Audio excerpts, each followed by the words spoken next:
Alright, hello everyone. In this video, I'm going to be talking about 5 myths about music production. And this is going to be either things that I have seen or that I know from my own experience when I first started learning music production. So let's go ahead and get started with number 5. And that is that there are like set rules to follow when you go in to make music. This is kind of more of one that I fell into when I was starting out.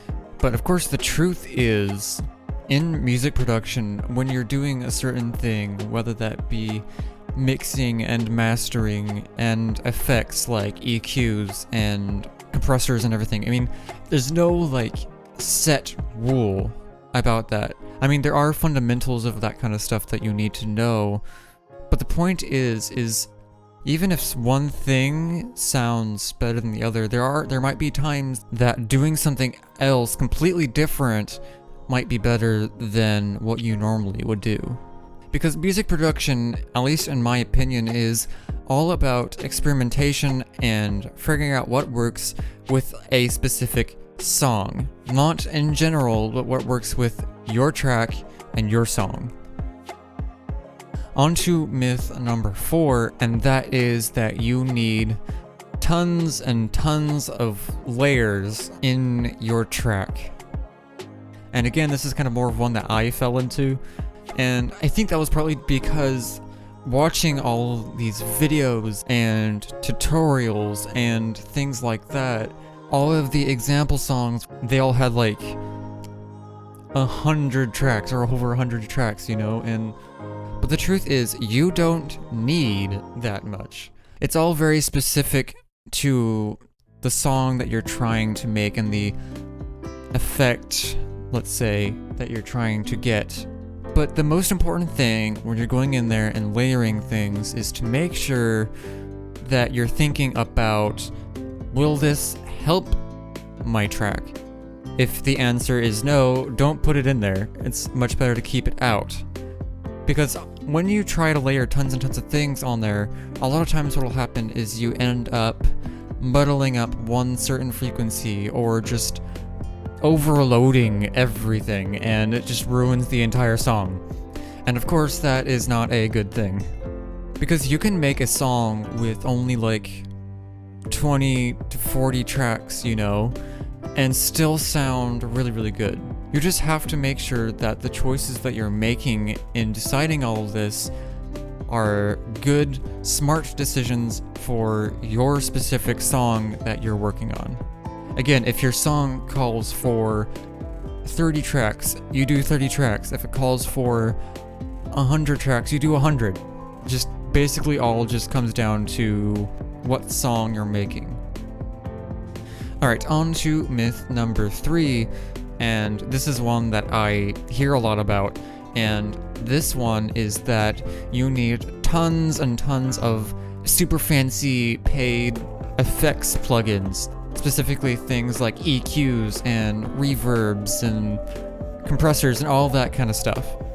But the truth is, effects don't necessarily get you as far as you think they do. Because a lot of the time, the stock plugins that are in your DAW are usually at least okay, you know, and okay a lot of times can be good enough.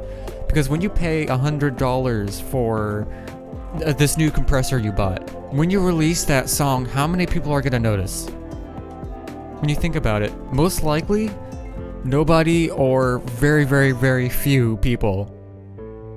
This next myth actually ties in to the last one pretty closely, and that is that you need really fancy gear. And of course, just like last time, that's not really the case. In my opinion, especially if you're just starting out, it's good to hold off on buying fancy microphones and audio interfaces and all of that kind of stuff.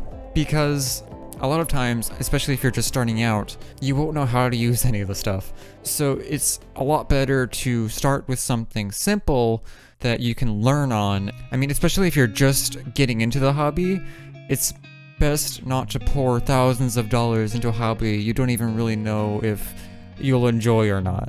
And there are plenty of good, fairly cheap options out there that sound pretty darn good for that price. This next myth I see talked about all the time. Like, no joke, I see it a lot. And that is that mixing is everything. I think a lot of people getting into it because mixing is a lot of times shown as like, this is what's going to make your track great. But of course, mixing is, let's be honest, a pretty small portion of the actual production process. I mean, again, don't get me wrong, mixing is important. It is. But it's not as important as a lot of people think it is. It's really not. Because even if you just have a produced track, a lot of times it should already sound pretty good, at least, you know? Mixing doesn't fix a song that's bad. Producing a song and making good choices in the production is what makes a song good.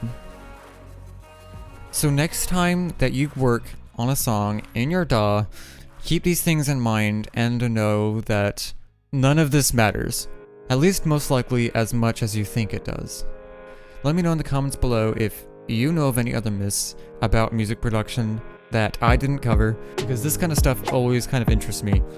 Again, this video was just my opinion, and feel free to leave your own opinion down in the comments below.